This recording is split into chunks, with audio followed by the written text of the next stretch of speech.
Pirmahan mo na yan, Maya. Tapos na tayo. Actually, matagal na tayong tapos. Pinatagal mo lang dahil sa kadesperaduhan mo. Ang boses ni Marco ay parang isang matalim na balisong na humiwa sa katahimikan ng gabi. Walang emosyon ang kanyang mga mata. Malamig pa sa hanging dala ng papatating na bagyo. Inilapag niya ang ilang pahina ng dokumento sa hapagkainan, direkta sa tapat ng mangkok ng mainit na sinigang na hipon na bagong luto ni Maya. Iyon ang paboritong ulam ni Marco. 3 oras na pinaghirapan ni Maya ang pagluluto niyon. Tinitiis ang hapdi ng kanyang likod at ang bigat ng kanyang 7 buwang tiyan para lamang ipagdiwang ang kanilang 3 anibersaryo. May mga kandila pa sa mesa at isang maliit na cake na binili niya mula sa kanyang kakarampot na ipon. Ngunit ang lahat ng pagsisikap na yon ay tila naging basura sa isang saglit. Happy anniversary, Marco! Ang tanging naisagot ni Maya. Ang boses niya ay halos isang bulong na nanginginig. Ang kanyang kamay na may hawak pang sandok ay nanigas sa hangin. Hindi niya maramdaman ang init ng sabaw na tumatalsik sa kanyang balat dahil ang masidhing ginaw ay nagsisimula nang lumukob sa kanyang buong pagkatao. Anniversary? Are you kidding me, Maya? Tingnan mo nga ang paligid mo. Tingnan mo ang sarili mo. Isang mapanguyam na tawa ang kumawala sa mga labi ni Doña Imelda, ang biyena ni Maya, na kanina pa palang nakatayo sa may pintuan kasama ang isang babaeng hindi kilala ni Maya. Isang babaeng nakasuot ng mamahaling sutla at amoy pabangong galing sa Paris. Look at you, Maya! Pagpapatuloy ni Doña Imelda habang lumalapit at tinitingnan siya mula ulo hanggang paa. You look like a miserable maid. Akala mo ba, sapat na ang pagluluto at paglilinis para manatili sa pamilyang ito? Marco deserves someone who can help him grow his business, not someone who only knows how to spend his hard-earned money for baby clothes and cheap decorations. Bawat salita ni Doña Imelda ay parang asidong tumatama sa puso ni Maya.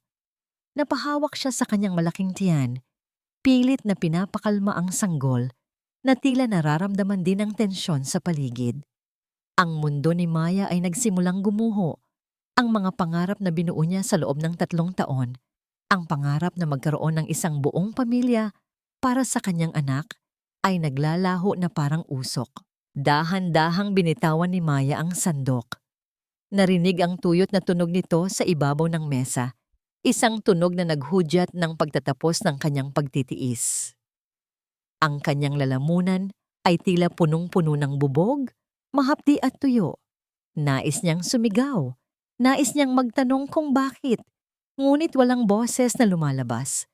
Ang tanging naririnig niya ay ang mabilis na tibok ng sarili niyang puso na tila isang tambol na nagbababala ng sakuna. Hindi ko na kailangan ng pabigat sa buhay ko, Maya. Dagdag pa ni Marco habang iniaabot ang ballpen sa kanya. Sofia is already pregnant and unlike you, her family owns the biggest construction firm in the city. Siya ang kailangan ko. Siya ang nararapat na maging ina ng magiging tagapagmana ko. Ang sakit ay hindi na lamang emosyonal, naging pisikal na ito. Naramdaman ni Maya ang isang matinding kirot sa kanyang puson, isang paghilab na tila pinipiga ang kanyang kaluluwa. Ang kanyang mga paningin ay lumalabo dahil sa namumuong mga luha na pilit niyang hindi pinalalabas. Hindi siya iiyak sa harap ng mga taong ito. Hindi sa harap ng babaeng ipinalit sa kanya. Pirmahan mo na yan at umalis ka na sa bahay na ito ngayong gabi rin, utos ni Marco. Huwag kang mag-alala, pinag-impake na kita. Ang mga luma mong gamit ay nandoon na sa labas, sa ilalim ng ulan. Bagay lang ang mga yun doon, katulad mo. Sa isang iglap, kinuha ni Marco ang braso ni Maya at pilit na ipinahawak ang ballpen. Sa gitna ng pagkalito at panghihina, ang tanging nagawa ni Maya ay lagdaan ng dokumento. Ang bawat guhit ng kanyang pangalan sa papel ay parang isang huling paalam sa kanyang dangal bilang asawa. Matapos ang pirmahan, walang seremonyang itinulak siya ni Marco palabas ng kanilang pinto. Ang malamig na patak ng ulan ay agad na dumampi sa kanyang balat, kasabay ng malakas na tunog ng pagsasara ng pinto na tila pinal na naghihiwalay sa kanya sa mundong dati niyang kinagisnan. Nakatayo si Maya sa gitna ng kalsada, basang-basa, yakap ang kanyang tiyan at nakatingin sa tumpok ng kanyang mga gamit na nakakalat sa putikan. Ang kanyang sinigang na niluto ng may pagmamahal ay naiwang hindi man lang natikman, pinalitan ng pait ng pagtataksil at hapdi ng kawalan.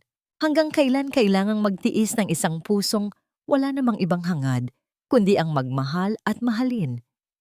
Sa gitna ng dilim at nangangalit na ulan, ang tanging kasama ni Maya ay ang kanyang sariling hikbi at ang malalamig na alaala ng isang amang nangako noong siya ay bata pa, na sa bawat unos ay laging may masisilungan.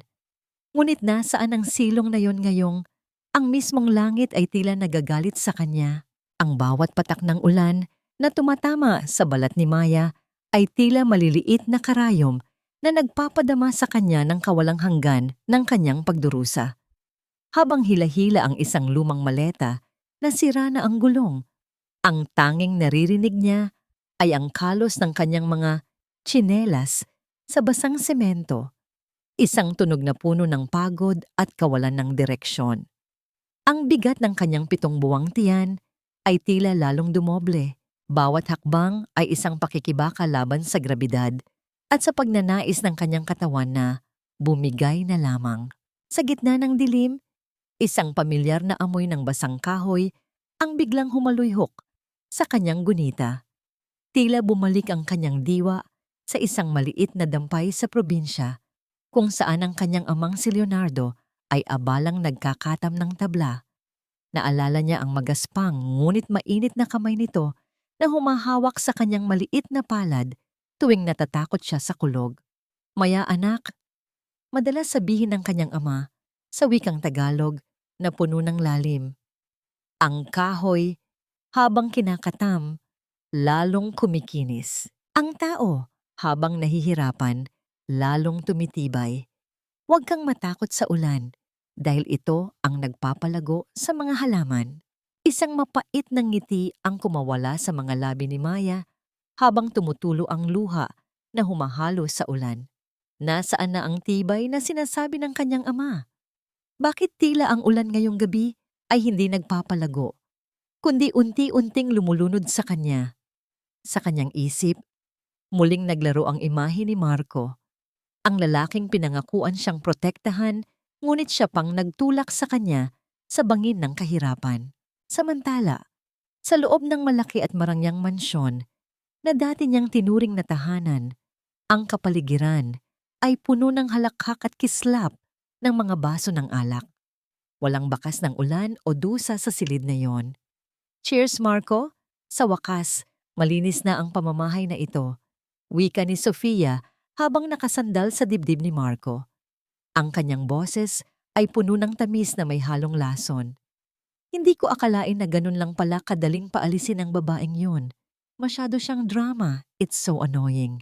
"I told you, babe, she's nothing," sagot ni Marco sabay haplos sa buhok ni Sofia. Siya ang anino ng kahapon na gusto ko nang kalimutan. Ngayon, we can focus on our future and especially on the business expansion. With your family's help, wala nang makakapigil sa akin. And that child in her womb, sabat ni Doña Imelda habang humihigop ng mamahaling tsa. Huwag niyo nang isipin yun. Isang batang lumaki sa hirap ay hindi kailanman magiging bahagi ng dugong ito. Let her rot in the streets. Bagay siya doon, kasama ng kanyang amang karpintero. Ang malupit na tawanan nila ay tila isang sumpa na lumipad palabas ng bintana, ngunit hindi ito umabot kay Maya. Sa mga sandaling iyon, ang kanyang paningin ay nagsisimula ng magdilim.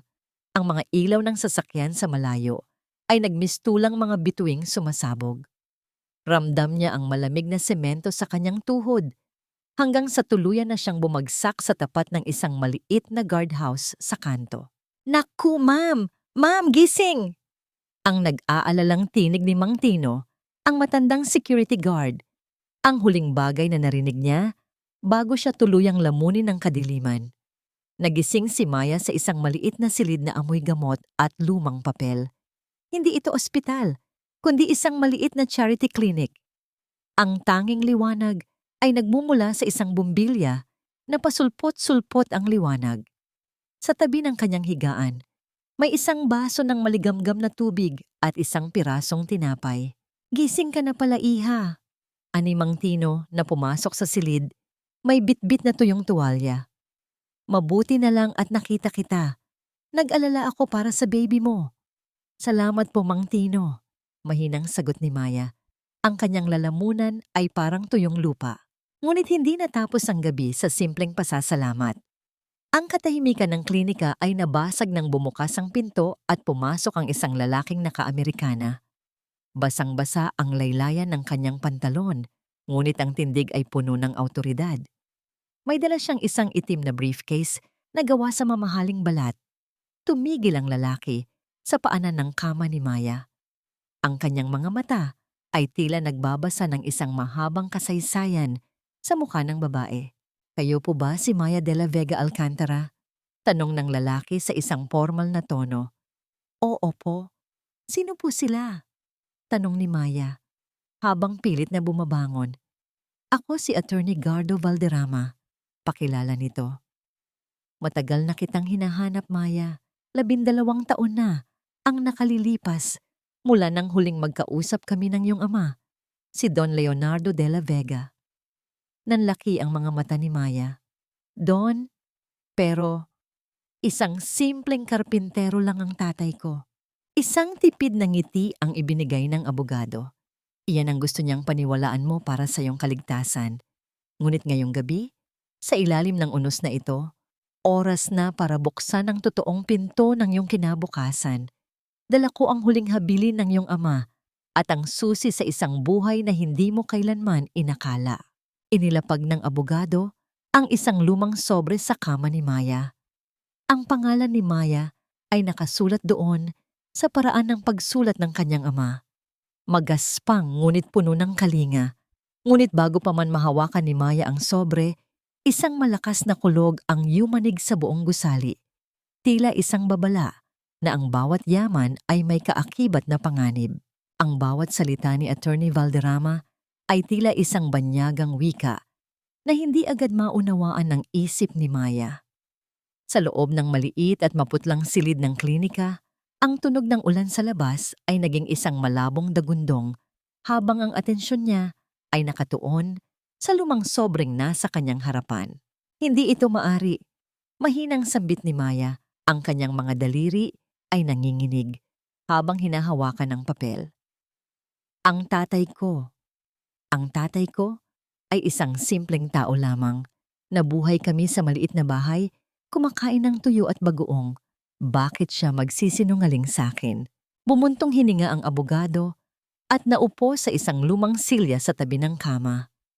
Ang iyong ama, si Don Leonardo, ay naniniwala na ang tunay na yaman ay isang pagsubok sa pagkatao. Nakita niya kung paano nilamon ng pera ang mga taong nasa paligid niya. Ayaw niyang lumaki kang puno ng kapalaluan. Gusto niyang maranasan mo ang tunay na buhay, ang tunay na paghihirap, para kapag dumating ang araw na hawak mo na ang imperyong ito, alam mo kung paano magmalasakit sa maliliit. Dahan-dahang binuksan ni Maya ang sobre.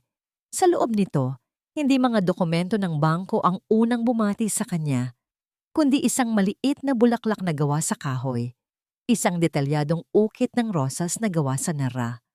Nang mahawakan niya ito, tila naramdaman niya ang init ng mga palad ng kanyang ama. Ang bawat ukit ay puno ng pasensya at pagmamahal. Kasabay nito ay isang sulat na may pamilyar na sulat kamay. "Aking munting Maya," simula ng sulat. Kung binabasa mo ito, ibig sabihin ay dumating na ang kinatatakutan ko, na ang mundong ginagalawan mo ay naging malupit sa'yo. Patawarin mo ako kung itinago ko ang lahat. Ginawa ko ito dahil alam ko ang panganib ng pagiging isang De La Vega. Ngunit higit sa lahat, ginawa ko ito dahil gusto kong makahanap ka ng lalaking magmamahal sa'yo dahil sa iyong puso at hindi dahil sa iyong bulsa. Napatigil si Maya sa pagbabasa. Ang bawat salita ay parang isang sampal ng katotohanan. Ang kanyang ama ay nag-iwan ng babala, ngunit sa sobrang pagmamahal niya kay Marco, naging bulag siya. Hindi niya napansin ang mga senyales na tanging pera lang ang hinahabol ng lalaki. May isa pa, Maya. Pagpapatuloy ni Attorney Valderrama habang inilalabas ang isang tablet mula sa kanyang bag. Nag-iwan ang iyong ama ng mga digital records. Alam niya ang bawat hakbang ni Marco Alcantara bago pa man siya pumanaw. Alam niyang hindi tapat ang iyong asawa. Pinindot ng abogado ang play sa screen. Lumitaw ang mukha ni Don Leonardo, ang kanyang amang may malalim na mga mata at mapayapang mukha. Ngunit ang boses nito ay hindi na ang malambing na boses na naririnig ni Maya nung bata pa siya. Ito ay boses ng isang makapangyarihang leon na handang manakmal para sa kanyang anak. Marco, wika ng matanda sa video. Tila kinakausap ang lalaking wala sa silid. Akala mo ba ay hindi ko alam ang mga panloloko mo? Akala mo ba ay papayag akong saktan mo ang anak ko? Binigyan kita ng pagkakataong patunayan ang sarili mo, ngunit pinili mong maging ahas. Maya anak ko, ang lahat ng ari-arian ni Marco, ang kumpanyang pinagtatrabahuhan niya, pati na ang mansyong tinitirhan niyo ngayon. Lahat ng iyon ay nakapangalan sa isang holding company na pagmamay-ari ko at ngayon, ikaw na ang may-ari niyon. Naniga si Maya sa kanyang kinauupuan. Ang kanyang puso ay naghahalo ang pait at tamis. Pait dahil ang kanyang ama ay pumanaw na may dalang bigat ng lihim na ito. Tamis dahil kahit sa kabilang buhay ay hindi siya pinabayaan nito. Anong kailangan kong gawin, attorney? Tanong ni Maya. Ang kanyang tinig ay wala na ang bakas ng kahinaan. May isang bagong apoy na nagliliyab sa kanyang mga mata. Sa ngayon, kailangan mong magpagaling, sagot ni Valderrama. Ngunit bukas, sisimulan nating bawiin ang lahat. May isang kondisyon ang iyong ama sa diwal.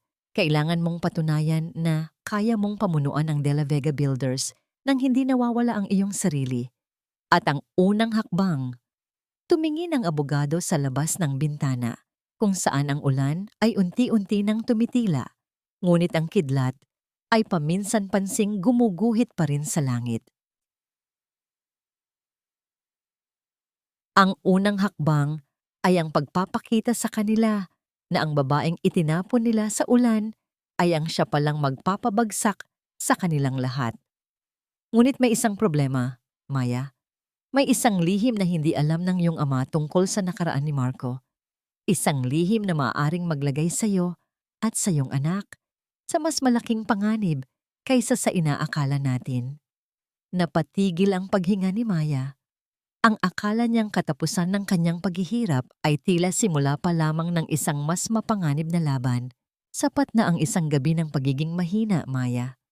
Mula sa sandaling ito, ang bawat luhang pumatak sa putikan ay magiging lason na unti-unting lulunod sa mga taong nagbasura sa iyo.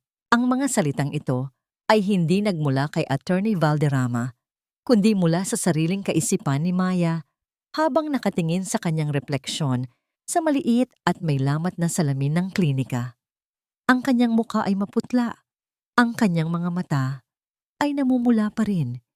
Ngunit may isang bagong ningning na nagmumula sa kailaliman ng kanyang mga balintataw. Isang apoy na matagal nang itinago ng kanyang pagiging mapagtiis. Dahan-dahan niyang hinaplos ang kanyang malaking tiyan. Nararamdaman niya ang bawat galaw ng sanggol sa loob. Tila sumasang-ayon sa kanyang desisyon. Hindi ka lalaki sa dilim, anak. Ibibigay ko sa iyo ang mundong ipinagkait nila sa atin. Matapos ang ilang oras, isang marangyang itim na sasakyan ang huminto sa tapat ng maliit na klinika. Ang pag-ikot ng mga gulong nito sa basang kalsada ay lumikha ng isang mahinang tunog na tila nagbabadya ng pagbabago ng panahon. Bumaba si Attorney Valderrama at pinagbuksan ng pinto si Maya. Sa loob ng sasakyan, ang amoy ng mamahaling balat at ang lamig ng aircon ay tila isang yakap mula sa isang mundong dati ay pangarap lamang. Dinala siya ng abogado sa isang penthouse sa gitna ng Makati, isang lugar na napapalibutan ng salamin kung saan ang mga ilaw ng lungsod ay tila mga alahas na nakakalat sa sahig ng gabi. Pagpasok niya, ang kanyang mga paa ay lumubog sa malambot na alpombra, isang malaking pagkakaiba sa magaspang na semento na kanyang naramdaman kanina. Dito ka muna mananatili, Maya, wika ni Valderrama habang inilalapag ang ilang mga folders sa mesa. Lahat ng kailangan mo ay narito na. May mga doktor na titingin sa iyo araw-araw at may mga stylist na darating para baguhin ang iyong anyo. Hindi ka maaaring lumabas na mukhang biktima. Ang mga De La Vega ay hindi kailanman nagmumukhang talunan. Binuksan ni Maya ang isa sa mga folder. Naglalaman ito ng mga litrato ni Marco at Sofia na magkasama sa isang mamahaling restaurant. Tila nagdiriwang. Ang sakit na naramdaman niya ay hindi na kasing hapdi ng dati. Ngayon, ito ay naging isang malamig na kalkulasyon. Attorney, kailan ko sila haharapin? Tanong ni Maya. Ang boses niya ay kasing talas ng isang bagong hasang patalim. Sa susunod na linggo ang anibersaryo ng kumpanya, sagot ng abogado. Iniisip ni Marco na siya na ang bagong hari dahil sa tulong ng pamilya ni Sofia. Hindi niya alam, ang kumpanyang pinagmamalaki niya ay isang bahay na gawa sa baraha at hawak mo ang tanging baraha na magpapabagsak sa lahat. Lumipas ang mga araw. Si Maya ay sumailalim sa isang masidhing pagbabago. Ang kanyang buhok na dati ay laging nakapusod dahil sa gawaing bahay ay ngayon ay maayos na nakakulay at nagniningning. Ang kanyang balat na tila naging tuyot sa pag-aalaga kay Marco ay muling nagkaroon ng buhay, ngunit ang pinakamalaking pagbabago ay nasa kanyang tindig. Nawala ang bahid ng takot. Ang bawat hakbang niya ay puno ng awtoridad. Ang bawat salita ay may timbang. Isang gabi, habang nag-aayos siya ng kanyang mga bagong damit, nakakita siya ng isang maliit na ukit ng nara sa loob ng kanyang lumang bag, ang bulaklak na ginawa ng kanyang ama. Hinawakan niya ito nang mahigpit hanggang sa bumaon ang mga kanto nito sa kanyang palad. Salamat, tatay. Ngayon ko lang naintindihan kung bakit mo ako hinayaang maghirap para malaman ko kung sino ang tunay na tapat at kung sino ang mga ahas na dapat tapakan. Habang nangyayari ito, sa kabilang dako ng lungsod, nasa loob ng isang bar si Marco, tumatawa at nagmamalaki sa kanyang mga kaibigan. Inumin pa natin to! Sigaw ni Marco habang nakataas ang kanyang baso. Sa wakas, wala na ang pabigat sa buhay ko. Cheers para sa tagumpay. Ngunit ang kanyang halakhak ay biglang naputol nang makatanggap siya ng isang email sa kanyang telepono. Isang maikli, ngunit nakakakilabot na mensahe mula sa Board of Directors. Anong problema, babe? Tanong ni Sofia habang humahilig sa balikat ni Marco. Ang mga kamay ni Marco ay nagsimulang manginig. Ang kanyang mukha ay biglang nawalan ng kulay, tila nakakita ng multo sa gitna ng liwanag. Hindi maaari. May nag-file ng emergency audit sa kumpanya at ang lahat ng assets ko, ang lahat ng account ko, naka-freeze. Hindi pa man natatapos ang gabi ni Marco. Ang kanyang mundo ay nagsisimula na ring gumuho nang hindi niya alam kung sino ang naghagis ng unang bato. Sa dilim ng gabi, isang misteryosong tawag ang pumasok sa kanyang telepono mula sa isang hindi kilalang numero. Ang tanging narinig ni Marco ay ang tunog ng isang mahinang paghinga sa kabilang linya bago ito naputol. Nag-iiwan ng isang katanungang bumabagabag sa kanyang puso. Buhay pa ba ang nakaraang akala niya ay kinalimutan na ng ulan? Ang kapal ng mukha mong magpakita rito, Maya. Hindi ba't sinabihan na kita na ang basurang tulad mo ay wala ng puwang sa marangyang mundong ito? Ang tinig ni Marco ay parang isang kulog na nagpatahimik sa mga usapan sa loob ng Grand Ballroom ng Manila Hotel. Ang lahat ng mga mata ng mga elitista, mga negosyante at mga socialite ay nakatuon sa pintuan kung saan nakatayo ang isang babaeng tila nagmula sa isang panaginip. Ngunit para kay Marco, ang babaeng ito ay isang bangungot na matagal na niyang ibinaon sa limot. Kasalukuyang ipinagdiriwang ang anibersaryo ng Alcantara Builders. Ang bulwagan ay puno ng kislap ng mga chandelier, ang amoy ng mamahaling alak, at ang tunog ng banayad na biolin na kanina pa tumutugtog sa paligid. Si Marco, na nakasuot ng isang pasadyang tuksido, ay kanina pa nagmamalaki sa kanyang mga kasosyo tungkol sa kanyang bagong tagumpay. Sa tabi niya ay si Sofia, na animoy isang reyna sa kanyang pulang gown, at si Doña Imelda, na abala sa pagpapakita ng kanyang bagong brilyanteng kwintas. Ngunit ang lahat ng kislap na yon ay tila naglaho nang pumasok si Maya. Hindi ito ang Maya na basang-basa sa ulan. Hindi ito ang Maya na nakasuot ng kupas na duster at amoy bawang mula sa kusina. Ang babaeng nasa harap nila ay nakasuot ng isang midnight blue na silk gown na yumayakap sa kanyang hubog katawan. Tila ipinagmamalaki ang kanyang pinagpapalang pagbubuntis. Ang kanyang buhok ay nakaayos sa isang eleganteng shinyon at ang kanyang mga mata, ang mga matang dati ay puno ng pagsamo, ay ngayon ay kasing talas ng sapiro. Sino ang nagpapasok sa iyo rito? Dagdag ni Doña Imelda habang naglalakad palapit. Ang kanyang mga takong ay lumilikha ng matitigas na tunog sa marmol na sahig. Guard, ilabas ang babaeng ito. Baka kung anong sakit pa ang dalhin niya rito sa loob. Ngunit walang security guard na lumapit. Sa halip, ang mga ito ay nanatiling nakatayo ng tuwid. Ang kanilang mga ulo ay bahagyang nakayuko bilang tanda ng paggalang sa babaeng bagong dating. Dahan-dahang lumakad si Maya patungo sa gitna ng bulwagan. Ang bawat hakbang niya ay may kasamang bigat ng awtoridad na hindi maipaliwanag ni Marco. Huminto siya sa tapat ng kanyang asawa. Ang lalaking ilang gabi pa lamang ang nakalilipas ay nagtulak sa kanya sa putikan. Masyado ka namang mainit, Marco, wika ni Maya. Ang kanyang boses ay malumanay, ngunit bawat salita ay may dalang lamig na tila dumaan sa bawat buto ni Marco. Hindi ba't dapat ay maging masaya ka? Narito ako para sa anibersaryo ng kumpanyang akala mo ay sayo. What are you talking about? Singal ni Sofia, na ngayon ay nakatayo na rin sa tabi ni Marco. Umalis ka na rito, Maya. You're just a loser who can't accept that Marco has moved on. Huwag mong ipahiya ang sarili mo sa harap ng maraming tao. Isang tipid na ngiti ang sumilay sa mga labi ni Maya. Lumingon siya kay Attorney Valderrama, nakakapasok lamang at tumayo sa kanyang likuran. Ladies and gentlemen, ang boses ng abogado ay umalingaw-ngaw sa buong bulwagan.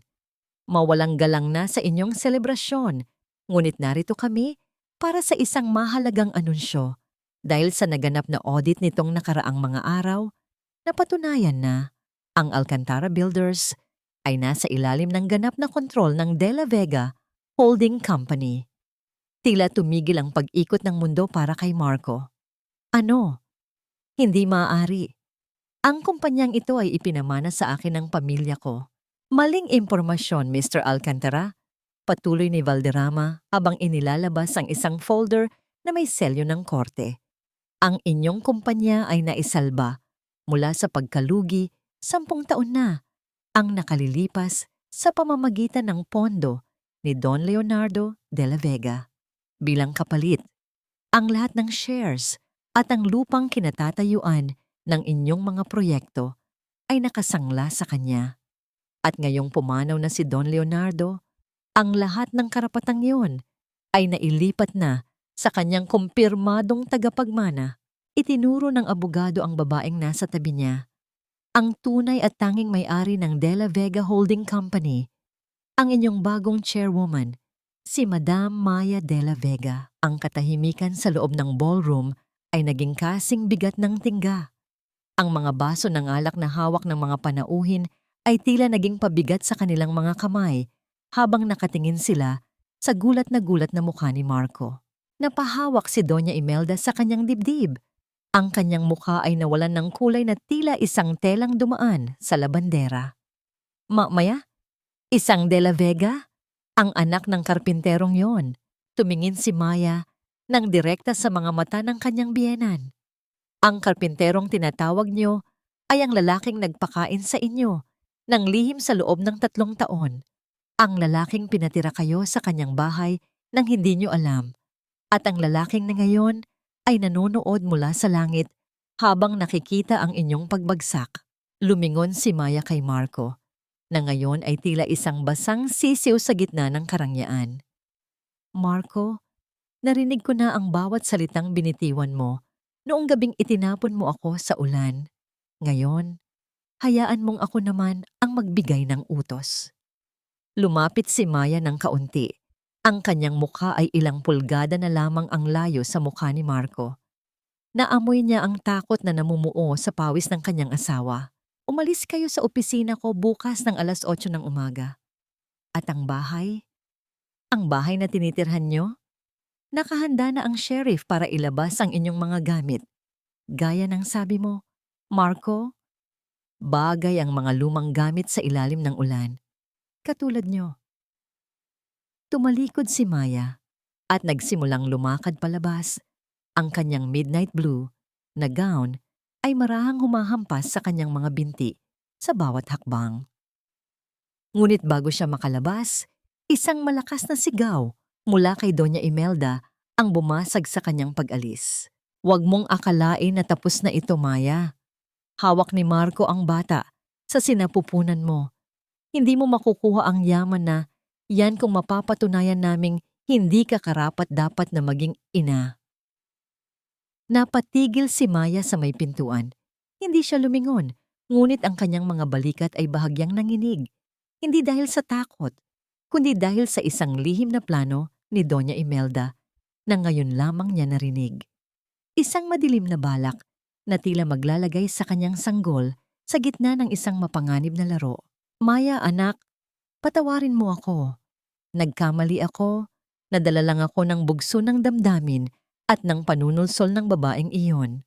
Ang boses ni Doña Imelda ay basag, puno ng kunwaring pagsisisi habang nakaluhod siya sa malamig na sahig ng penthouse ni Maya. Ang kanyang mga mamahaling hiyas ay tila nawalan ng kislap sa harap ng marangyang paligid na ngayon ay pag-aari na ng babaeng dati niyang inaalipusta. Tila mga buway ang luluha ang kanyang mga mata, pilit na humahanap ng puwang sa puso ni Maya na dati ay kilala niya sa pagiging marupok at maawain.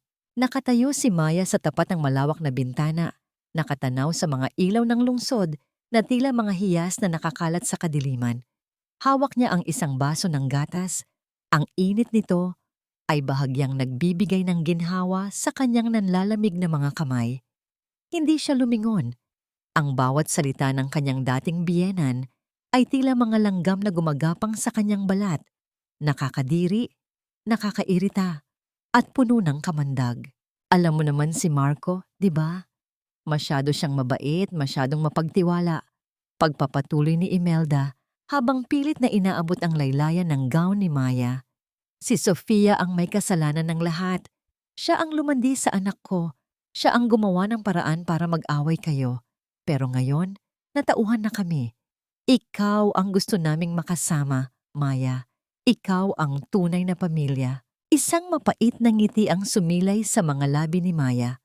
Naalala niya ang gabi ng ulan, ang tunog ng pagsasara ng pinto na tila hatol ng kamatayan, ang lamig ng putik sa kanyang mga binti, at ang malupit na halakhak ni Imelda na mas masakit pa sa hagupit ng hangin. Ang mabait na Marco na sinasabi nito ay ang lalaking bumuhat sa kanyang mga gamit para itapon sa kalsada. Tumayo na kayo, Doña Imelda. Sa wakas ay wika ni Maya. Ang kanyang boses ay walang bakas ng galit, kundi isang nakakatakot na kawalan ng pakiramdam. Ang sahig na yan ay masyadong malinis para sa inyong mga tuhod. Baka madumihan ang inyong dangal na pilit niyong isinasalba. Maya, nakikiusap ako. Para sa bata. Hikbi ni Imelda, ginagamit ang huling alas na alam niyang tatalab. Kailangan ng apo ko ng buong pamilya.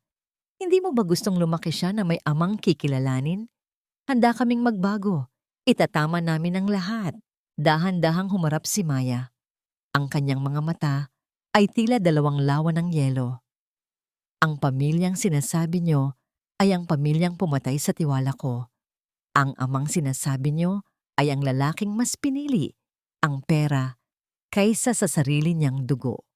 Huwag nyo nang gamitin ang anak ko para sa inyong kasakiman.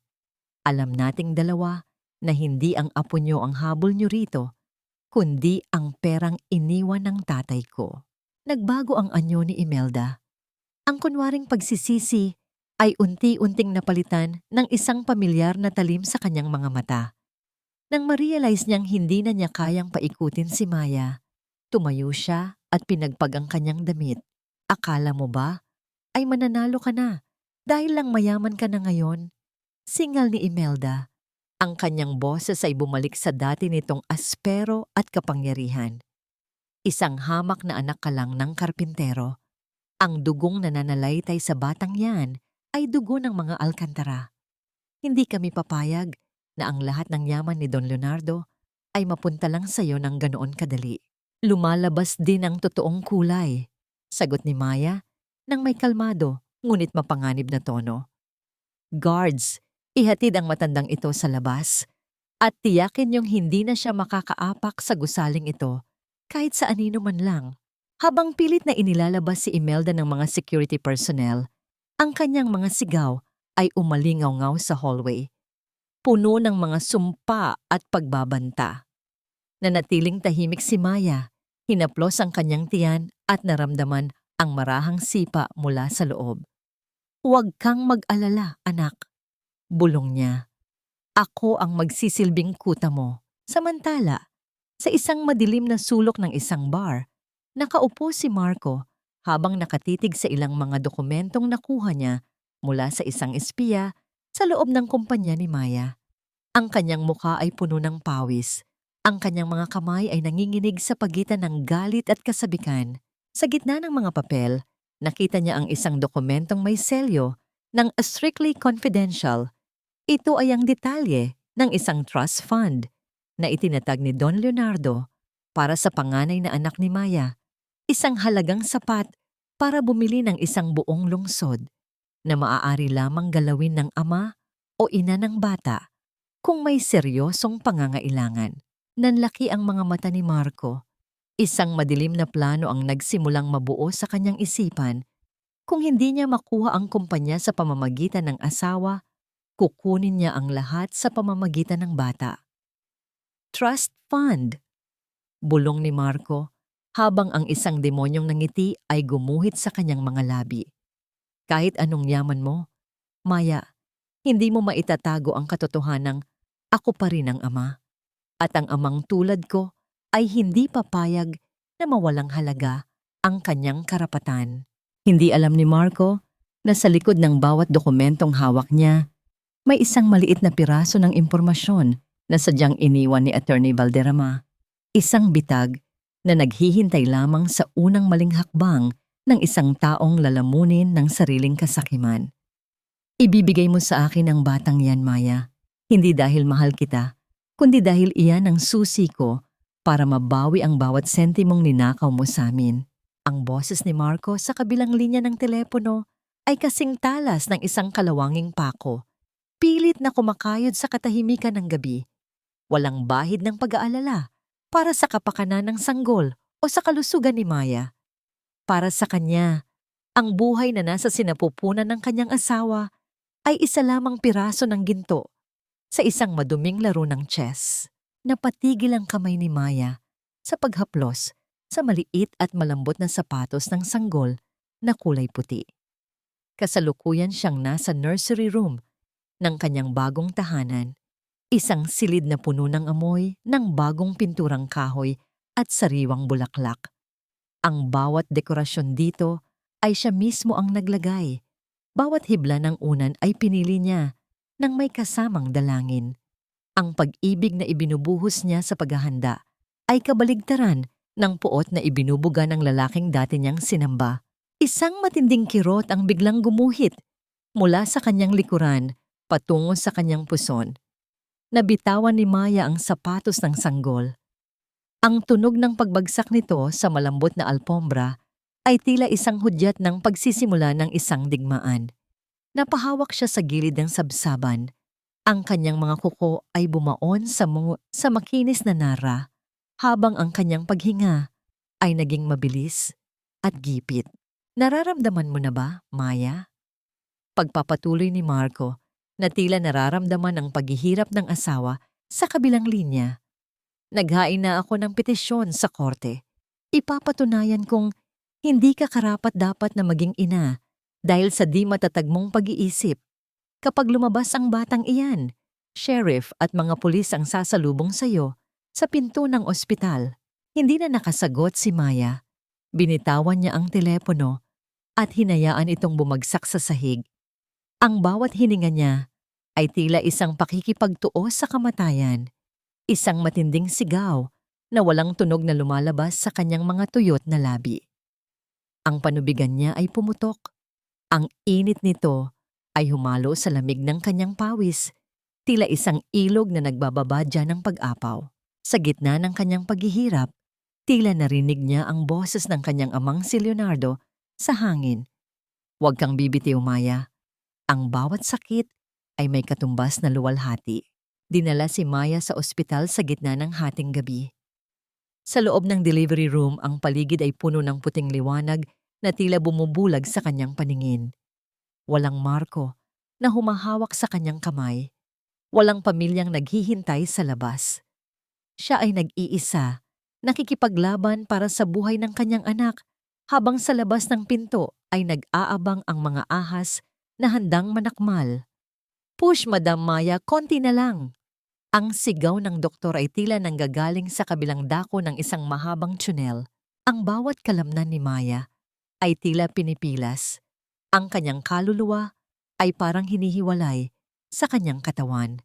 Ngunit sa bawat paghilab, ang tanging nasa isip niya ay ang mukha ng kanyang ama at ang pangakong proteksyon. Sa huling matinding pag-ire, isang tunog ang bumasag sa katahimikan ng silid. Ang unang uha ng kanyang sanggol. Isang lalaki, isang munting Leonardo. Nang ilapag ang sanggol sa kanyang dibdib, ang mainit na balat nito ay tila isang gamot na agad na nagpagaling sa lahat ng sugat ni Maya. Ang maliit na kamay ng sanggol na humawak sa kanyang daliri ay nagbigay sa kanya ng lakas na hindi kayang bilhin ng anumang yaman, ng purong kaligayahan sa gitna ng isang madilim na bagyo. Ngunit ang kapayapaang yon ay panandalian lamang. Isang nurse ang pumasok sa silid. May dalang isang puting sobre na may selyo ng korte. Madam, may nag-iwan po nito sa front desk. Urgent daw po, mahinang wika ng nurse. Ang kanyang mukha ay puno ng pag-aalinlangan. Nanginginig ang mga kamay ni Maya habang binubuksan ng sobre sa tabi ng kanyang natutulog na anak.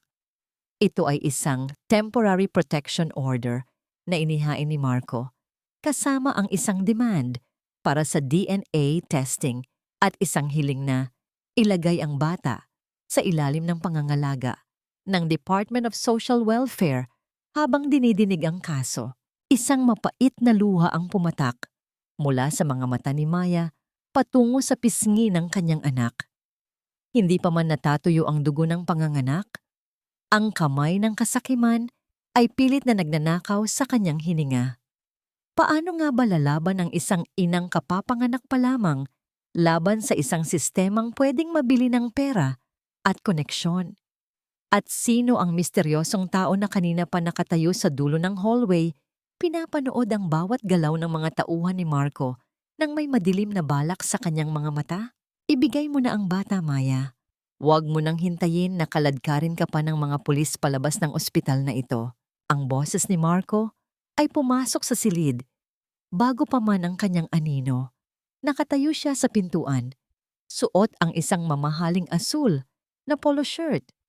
Tila isang modelong galing sa isang magazine. Ngunit sa likod ng kanyang malinis na anyo ay ang isang pusong kasing dumi ng estero. Sa tabi niya ay si Doña Imelda, na may dalang isang maliit na kumot na kulay asul, tila ba sigurado na siyang maiuuwi ang bata ngayong araw. Nayakap ni Maya ng mahigpit ang munting si Leonardo. Ramdam niya ang init ng hininga ng sanggol sa kanyang leeg, isang munting buhay na walang kamalay-malay sa dumi ng mundong kinagisnan nito. Ang hapdi ng kanyang tahi ay tila nakalimutan sa tindi ng takot na namumuo sa kanyang dibdib. Ang silid na dapat ay lugar ng kapayapaan at paggaling ay naging isang arena ng digmaan. Marco, mahiya ka naman, mahinang wika ni Maya. Ang kanyang boses ay pilit na pinapatatag sa kabila ng panginginig ng kanyang mga labi. Kakasilang ko lang sa anak mo. Wala ka bang kahit katiting na awa? Awa? Iyan ang problema sa iyo, Maya. Masyado kang madrama. Sabat ni Doña Imelda habang lumalapit sa kama. Ang amoy ng kanyang mabigat na pabango ay tila sumasakal sa hangin. Isang hamak na anak ka lang ng karpintero. Wala kang kakayahang palakihin ang isang alkantara. Tingnan mo nga ang sarili mo. Parang isang basahan. Paano mo aalagaan ang isang sanggol kung ang sarili mo ay hindi mo maayos? Sa labas ng pinto, naririnig ang mahinang tunog ng mga yabag ng sapatos sa tile na sahig, mga pulis at social workers na dala ni Marco. Ang bawat hakbang nila ay tila isang hatol na nagpapabilis sa tibok ng puso ni Maya. Ang kanyang mga kamay ay nanginginig habang hinahawakan ang munting daliri ng kanyang anak. Madam Maya, kailangan po nating sumunod sa Temporary Protection Order. Wika ng isang social worker na pumasok sa silid. Ang kanyang mukha ay puno ng pilit na pakikiramay. May mga ulat po kami na nagsasabing may kasaysayan kayo ng depresyon at hindi maayos na kalagayan ng pag-iisip. Para sa kaligtasan ng bata, pansamantala siyang ilalagay sa pangangalaga ng kanyang ama. Kasaysayan ng depresyon, iyan ay kasinungalingan. Sigaw ni Maya, ang kanyang mga luha ay sa wakas ay bumagsak na sa kanyang mga pisngi. Sila ang nagpahirap sa akin. Sila ang nagtapon sa akin sa ulan. Ngunit ang bawat pagsisigaw ni Maya ay tila ginagamit ni Marco laban sa kanya. See? Look at her. She's hysterical. Ani Marco sa social worker, ang kanyang boses ay puno ng mapanlinlang na pag-aalala. I just want what's best for my son. Hindi ko mapapayagang manatili siya sa isang inang hindi kontrolado ang emosyon. Dahan-dahang kinuha ng nurse ang sanggol mula sa mga braso ni Maya. Ang bawat sentimetro ng paglayo ng balat ng anak sa kanyang dibdib ay parang pagpunit sa kanyang sariling laman.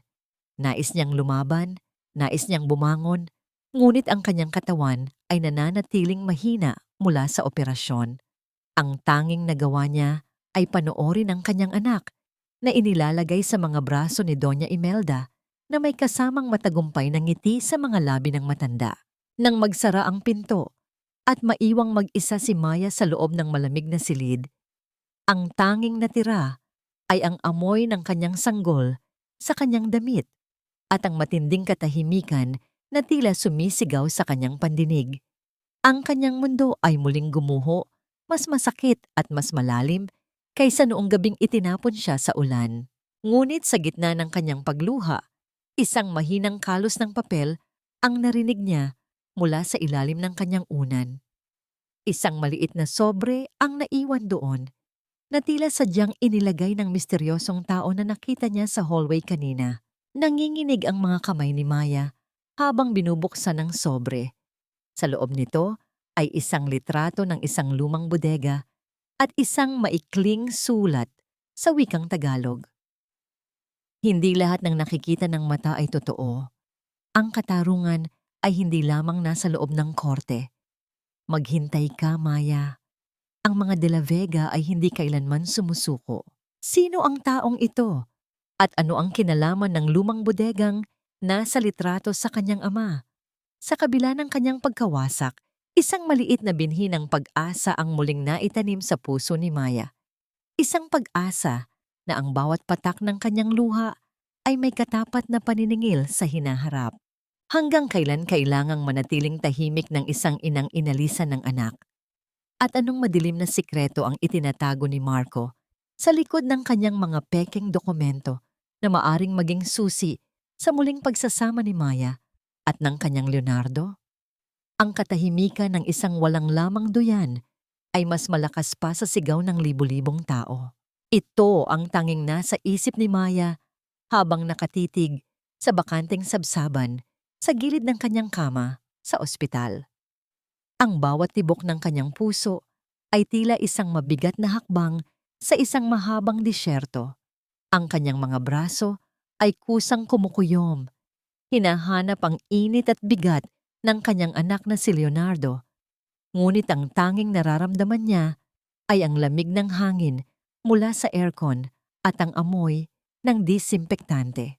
Isang matinding hapdi ang gumuhit sa kanyang dibdib, hindi dahil sa tahi ng operasyon, kundi dahil sa gatas na nagsisimula nang dumaloy para sa anak na wala naman doon upang sumuso.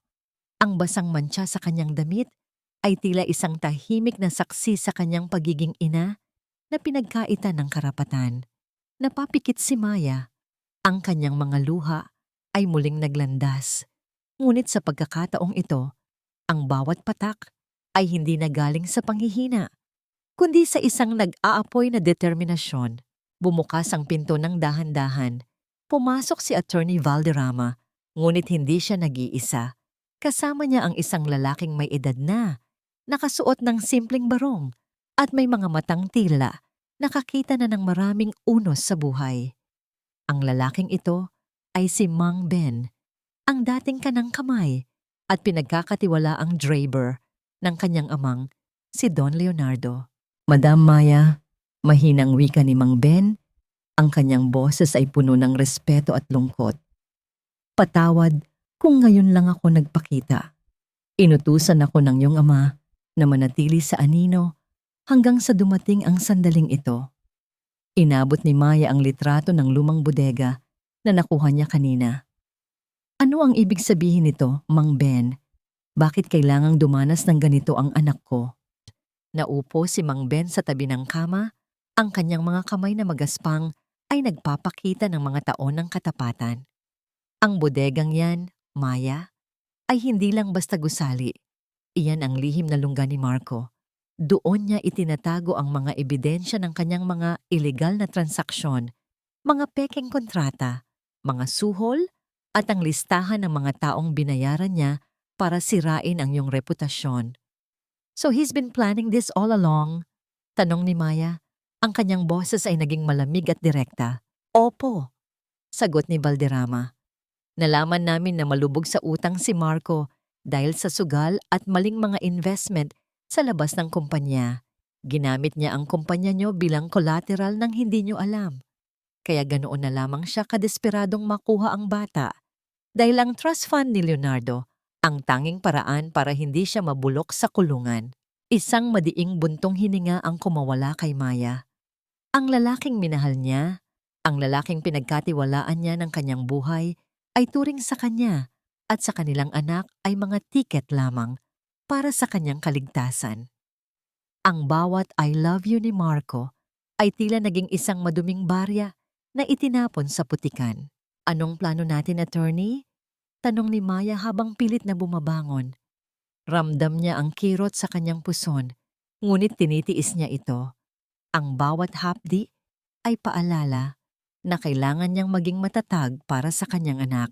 Kailangan nating makuha ang mga dokumento sa bodegang yon bago sila makatunog, sagot ni Valderrama. Ngunit kailangan din nating mag-ingat. Si Sofia, ang babaeng kasama ni Marco, hindi siya basta-basta. Nalaman namin na may connection siya sa isang sindikato ng mga pekeng dokumento. Siya ang utak sa likod ng Temporary Protection Order na nagpahiwalay sa inyo ng anak niyo. Biglang tumunog ang telepono ni Attorney Valderrama. Pagkatapos ng maikling pag-uusap, ang kanyang mukha ay naging seryoso at puno ng tensyon. Madam, may masamang balita, wika ng abogado. Dinala ni Marco ang bata sa bahay ng kanyang ina. Ngunit ayon sa aming espiya, nag-aayos na sila ng mga gamit. May mga tiket sila papuntang ibang bansa sa susunod na 48 oras. Plano nilang itakas ang bata para hindi na natin sila mahabol pa ng batas ng Pilipinas. Ang mundo ni Maya ay tila tumigil sa pag-ikot. Ang takot na mawala ang kanyang anak nang tuluyan ay tila isang malaking kamay na sumasakal sa kanyang lalamunan. Hindi ako papayag, bulong ni Maya. Ang kanyang boses ay puno ng kapangyarihang hindi kailanman narinig mula sa kanya. Mang Ben, ihanda mo ang sasakyan. Attorney, gawin mo ang lahat para ma-hold ang kanilang mga passport. Ngayong gabi, tatapusin natin ang larong ito. Dahan-dahang tumayo si Maya mula sa kanyang higaan. Ang kanyang mga hakbang ay dahan-dahan ngunit puno ng layunin. Ang bawat patak ng pawis sa kanyang noo ay tila mga kristal ng galit. Hindi na siya ang Maya na martir. Hindi na siya ang Maya na biktima. Siya na ang nag-iisang tagapagmana ni Don Leonardo at sa kanyang mga kamay, ang bawat kasamaan ni Marco ay magkakaroon ng kaukulang kabayaran. Habang naglalakad siya palabas ng pinto ng ospital, isang figura ang nakatayo sa dulo ng hallway. Isang babaeng nakasuot ng itim na salamin. Nakatingin sa kanya ng may mapanghamong ng ngiti. Si Sofia. Ano ang gagawin ni Maya sa harap ng babaeng naging dahilan ng kanyang paghihirap? At anong sikreto ang hawak ni Sofia na maaaring magpabago sa lahat ng plano ni Maya para mabawi ang kanyang Leonardo? Ano ang pakiramdam ng isang reynang walang korona at isang inang wala ang kanyang anak? Nakakaawa ka, Maya. Kahit anong yaman ang makuha mo, nananatili kang talunan sa harap ko. Ang tinig ni Sofia ay parang kalansing ng pilak na nahulog sa marmol. Malamig, matining, at puno ng panunuya. Nakatayo siya sa dulo ng pasilyo ng ospital. Suot ang isang mamahaling itim na terno at shades. Tila ba nagluluksa siya sa isang libing na siya mismo ang nagplano. Ang kanyang mga labi na kulay dugo ay nakakurba sa isang mapait na ngiti habang pinagmamasdan ang bawat hirap sa paghakbang ni Maya. Napatigil si Maya. Ramdam niya ang bawat tibok ng tahi sa kanyang puson, isang paalala ng buhay na pilit na kinuha sa kanya. Ang puting gown ng ospital na suot niya ay tila naging isang baluti sa gitna ng digmaan. Hindi siya nagpakita ng takot. Ang kanyang mga kamay ay dahan-dahang humawak sa gilid ng pader, hindi para humingi ng suporta, kundi para maramdaman ang katatagan ng pundasyon ng gusaling pag-aari na niya ngayon. Sofia, mahinang wika ni Maya. Ang boses niya ay hindi nanginginig. Ito ay kasing lalim ng dagat bago ang isang tsunami. Akala mo ba ay ikaw ang panalo dahil nasa inyo ang anak ko? Ang isang magnanakaw ay nananatiling magnanakaw kahit pa brilyante ang kanyang ninakaw. Magnanakaw. Natawa si Sofia, isang tunog na walang kaluluwa. I'm just taking what should have been mine. Marco is mine. The Alcantara wealth is mine. At ang batang iyon, siya ang insurance policy ko para sa komportabling buhay. Huwag kang mag-alala. Aalagaan namin siya. Hanggang sa makuha namin ang huling sentimo ng trust fund niya. Sa loob ni Maya, tila may isang malaking pader na nagigiba. Ang imahe ng kanyang munting Leonardo na hawak ng isang babaeng walang ibang tingin sa kanya, kundi pera ay nagpadugo sa kanyang puso. Nais niyang sugurin si Sofia. Nais niyang bawiin ang kanyang anak. Ngunit naalala niya ang bilin ng kanyang ama. Ang galit ay parang apoy, anak. Kapag hindi mo kinontrol, ikaw ang unang tutupukin nito. Dahan-dahang kinuha ni Maya ang maliit na ukit ng nara mula sa kanyang bulsa. Ang bulaklak na ginawa ng kanyang tatay. Sa ilalim ng ukit na yon, naramdaman niya ang isang maliit na pindutan na hindi niya napansin noon. Isang mahinang tunog ng mekanismo ang naramdaman niya sa kanyang palad. At biglang may lumabas na isang maliit na memory card mula sa loob ng kahoy. Napatingin si Maya kay Attorney Valderrama na nasa likuran niya. Nagkaintindihan sila sa isang tingin lamang. Ang ukit na yon ay hindi lamang dekorasyon. Iyon ay isang taguan ng huling alas ni Don Leonardo. Sofia, may isang bagay na hindi alam ni Marco tungkol sa iyo. Wika ni Maya, ang kanyang tindig ay lalong naging matuwid. Hindi mo siya mahal. At alam kong may iba kang plano. Ang tickets na binili niyo, 2 lang iyon. 'Di ba? Para sa iyo at sa anak ko. Iiwan mo si Marco sa oras na makuha mo ang pera. Biglang nagbago ang anyo ni Sofia. Ang kanyang mapang-uyam na ngiti ay naglaho, napalitan ng isang bakas ng pagkagulat. Ang kanyang mga daliri ay humigpit sa kanyang mamahaling bag. Paano mo? Hindi natapos ni Sofia ang kanyang sasabihin. Hindi lang si Marco ang may espiya, Sofia. Patuloy ni Maya habang lumalapit ng dahan-dahan. Ang lahat ng pekeng dokumentong ginawa mo para makuha ang bata, may kopya na ako. At ang pakikipag-usap mo sa ibang lalaki tungkol sa pagtakas nyo, rekordado rin. Ang katahimikan sa pasilyo ay naging kasing bigat ng semento.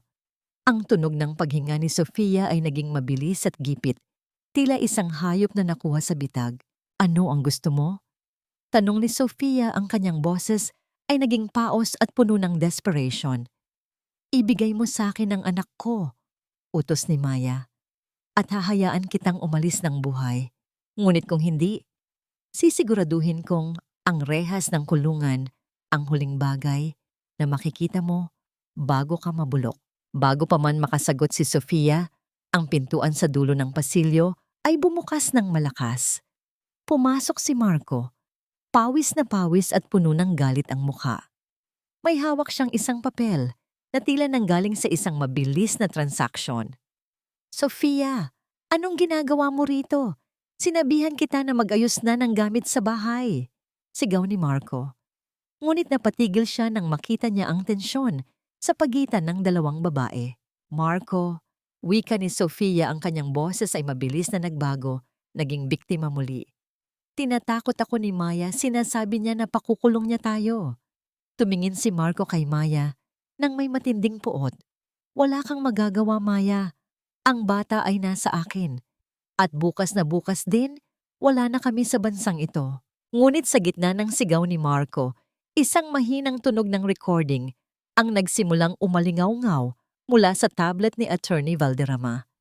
Ito ay ang boses ni Sofia nakikipag-usap sa isang hindi kilalang lalaki tungkol sa kung paano niya lolokohin si Marco para makuha ang lahat ng pera at itakas ang bata mag-isa. Ang mukha ni Marco ay naging kasing puti ng papel. Ang kanyang mga mata ay nanlaki habang nakikinig sa bawat salita ng pagtataksil ng babaeng pinagpalitan niya kay Maya. Paano haharapin ni Marco ang katotohanang ang babaeng itinuturing niyang kakampi ay ang siya palang hihila sa kanya sa impyerno? At sa gitna ng kaguluhang ito, nasaan na ang munting Leonardo? Hayop ka, Sofia. Pinagkatiwalaan kita. Ibinigay ko sa iyo ang lahat, pati ang dangal ng pamilya ko, tapos lolokohin mo lang pala ako. Ang boses ni Marco ay pumiyok sa tindi ng galit. Ang kanyang mga ugat sa leeg ay tila puputok na sa pagkapahiya. Ang pasilyo ng ospital, na dati ay tahimik at payapa, ay naging saksi sa marahas na pagbagsak ng isang lalaking binuo ang kanyang palasyo sa ibabaw ng mga kasinungalingan. Ang tunog ng kanyang paghinga ay parang isang hayop na nasugatan, mabilis at gipit, habang nakatitig siya sa babaeng itinuring niyang kaligtasan. Si Sofia ay hindi man lang kumurap. Dahan-dahan niyang inayos ang kanyang buhok, isang malamig at mapanguyam ng ngiti ang nanatili sa kanyang mga labi. Ang kanyang mga mata, na dati ay puno ng mapanlinlang na tamis, ay ngayon ay kasing tigas ng bato. Trust. Don't be so pathetic, Marco. Wika ni Sofia, ang boses niya ay walang bahid ng pagsisisi. Ginamit mo ako para makuha ang yaman ni Maya at ginamit kita para makuha ang access sa trust fund. Pareho lang tayong makasalanan dito. Ang kaibahanan lang, ako ang mas matalino sa ating dalawa. Sa isang iglap, itinaas ni Marco ang kanyang kamay. Tila sasampalin ng babae.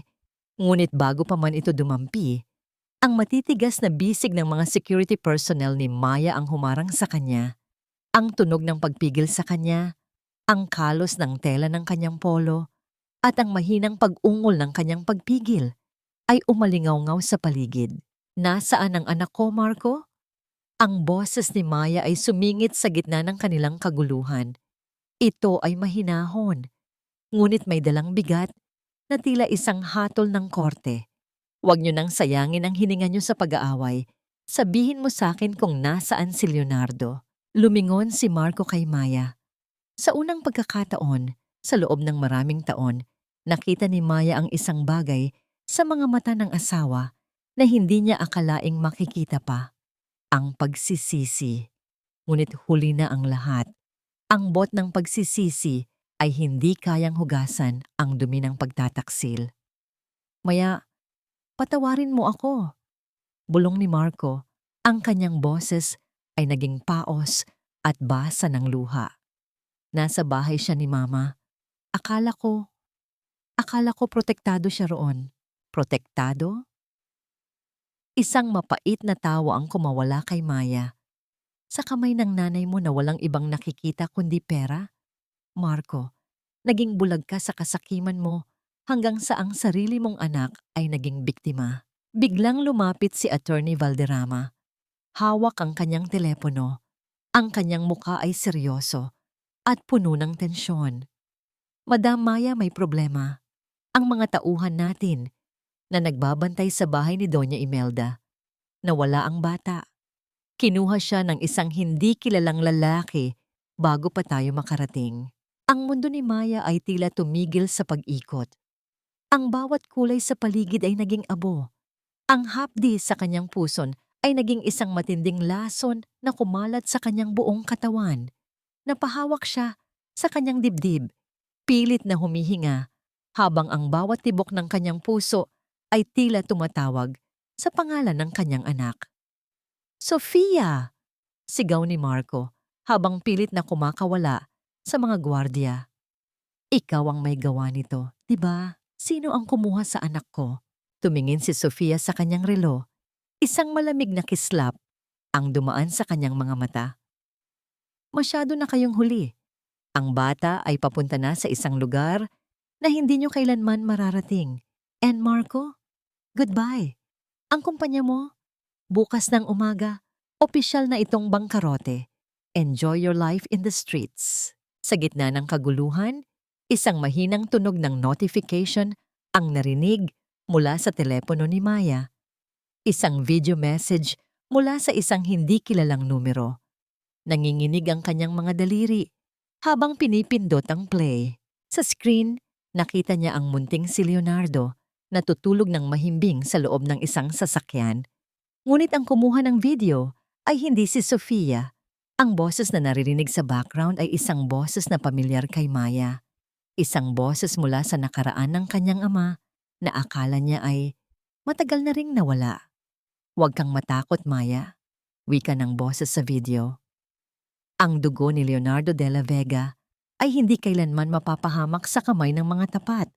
Ang katarungan ay malapit na. Sino ang misteryosong tagapagligtas na ito? At bakit niya kinuha ang bata bago pa man ito makuha ni na Marco o Sofia? Sa gitna ng pagkawasak ng kanyang pamilya at ng kanyang kumpanya, nahanap ni Maya ang kanyang sarili sa gitna ng isang mas malaking lihim na iniwan ng kanyang ama. Paano tatanggapin ni Marco ang katotohanang wala na siyang pera, wala na siyang asawa, at ngayon ay wala na rin ang anak na huling pag-asa niya? At ano ang kapalit na hihingin ng misteryosong taong kumuha kay Leonardo? Sa dulo ng lahat ng kasinungalingan, Marco, ang tanging natitira ay ang abo ng iyong sariling kasakiman. Huwag mo nang hanapin ang anak ko dahil kahit ang anino mo ay hindi na karapat-dapat na tumama sa balat niya. Ang boses ni Maya ay kasing lamig ng hanging nanggagaling sa isang libingan, walang bahid ng pag-aalinlangan, at puno ng isang uri ng kapangyarihang tanging ang isang inang dumaan sa apoy ang makakapagtaglay. Nakatayo siya sa gitna ng pasilyo ng ospital, habang sa kanyang paanan ay nakaluhod ang lalaking dati niyang tinuring na mundo. Ang bawat hikbi ni Marco ay tila isang hungkag na tunog sa pandinig ni Maya, isang huling pagtatangka ng isang talunang makuha ang awa na matagal na niyang winakasan. Naramdaman ni Maya ang hapdi ng kanyang tahi, isang mainit at tila pumipintig na sakit na nagpapaalala sa kanya ng bawat sakripisyo. Ngunit mas matindi ang hapdi ng alaala ng kanyang amang si Leonardo.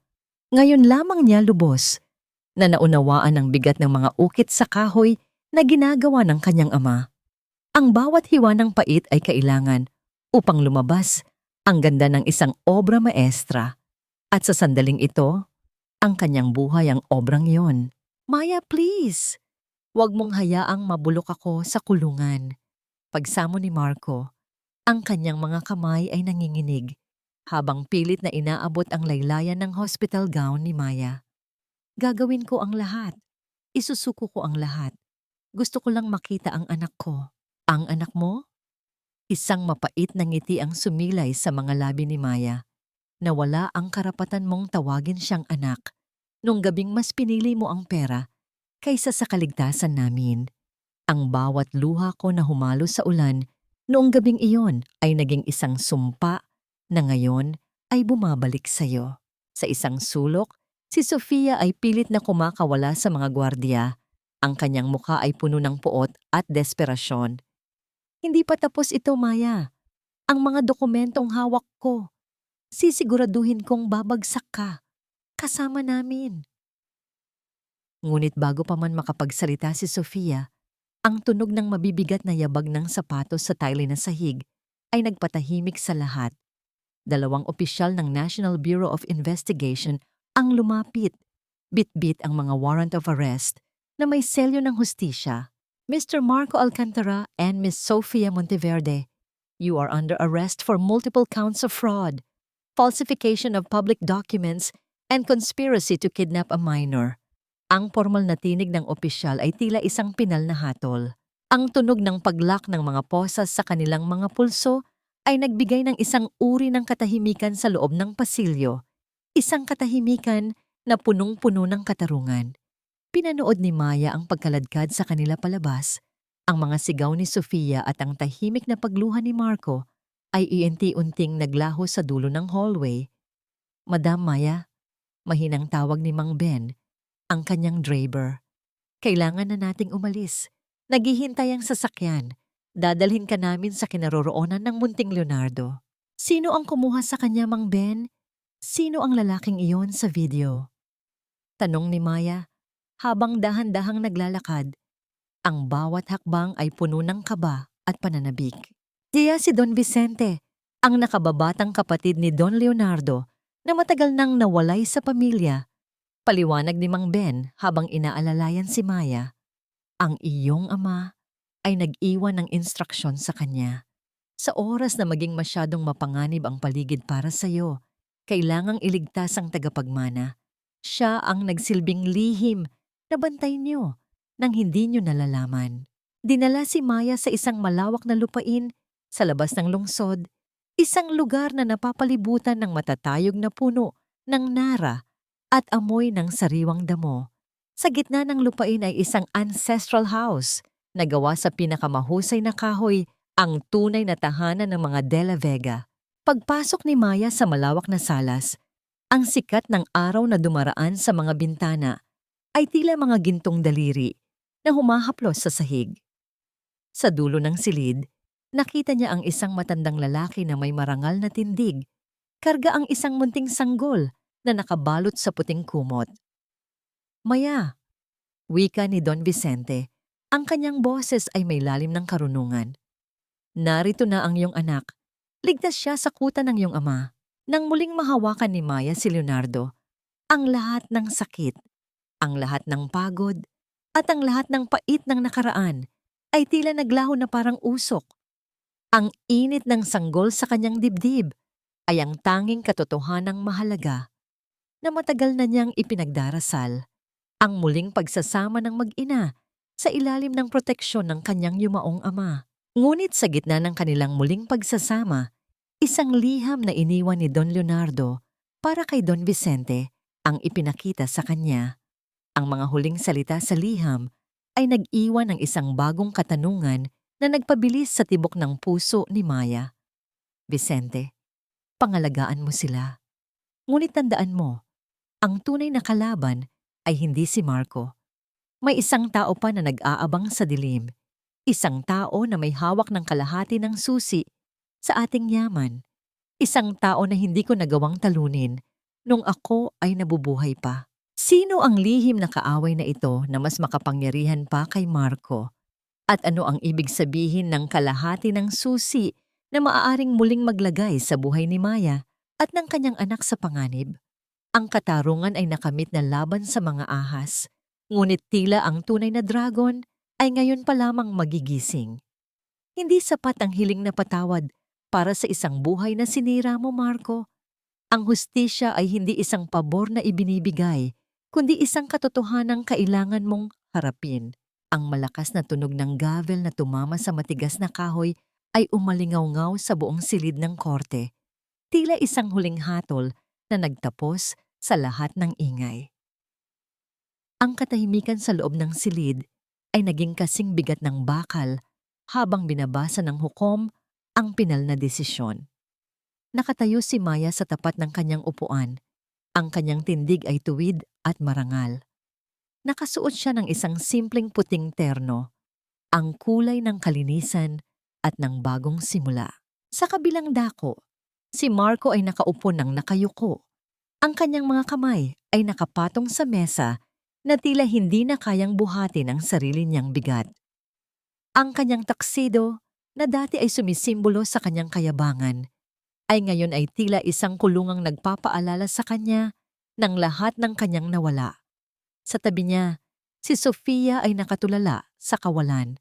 Ang kanyang mga mata ay wala ng bakas ng tamis o talim, kundi isang malalim na takot sa dilim na naghihintay sa kanya sa loob ng rehas.